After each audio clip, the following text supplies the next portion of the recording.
એના જીવનમાં હું વર્ષોથી જ ભોલેનાથજી સાથે પરિચિત છું. પૂજ્ય કાશ્મીરી બાપુને ત્યાં હતા ત્યારથી લઈને ભોલેનાથ, અમે તો એવું માનીએ છીએ કે ભોલેનાથ આપણા આખા આ જુનાગઢ અને આખા સોરઠ વિસ્તારનું એક ગૌરવ એવા માટે છે કે એને વારંવાર ગાયોની ચિંતા થાય છે. વારંવાર, ખાલી એક ગૌશાળા નહીં.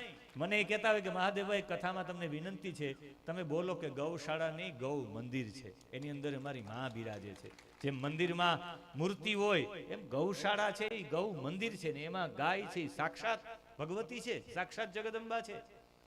અને આ વ્યક્તિ આજે ગૌશાળા એમની ચાલે છે, ત્યાં ગૌ મંદિર, એ ગૌ મંદિર ચાલે તો ગાયોની એની રખાવટ, ગાયોની એમની સેવા, અહીંયા બધામાં ભોલેનાથથી, અહીંયા ગૌશાળામાં.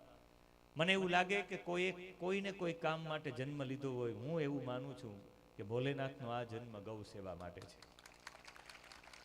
બાકી એ કેદારનાથમાં ઘણો સમય રહ્યા છે.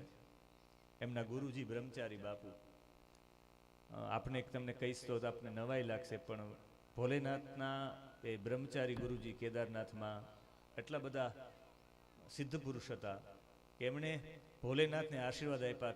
એ તો કહી દેતા આજે ભોલેનાથ, પણ તમે શું જમીન આવ્યા છીએ ભોલેનાથજી કહી દે.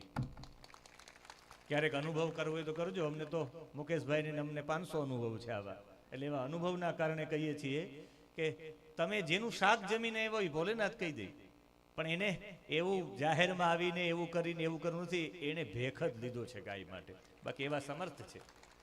બીજી એના જીવનનો ધ્યેય જ છે કે બસ ગાયો માટે શું થાય. એના જીવનના 2 સંકલ્પો, એક ગાય અને બ્રાહ્મણ માટે શું થાય, એના માટે આ વ્યક્તિએ ભેખ લીધો છે. એટલે મને એમ થાય કે એમનો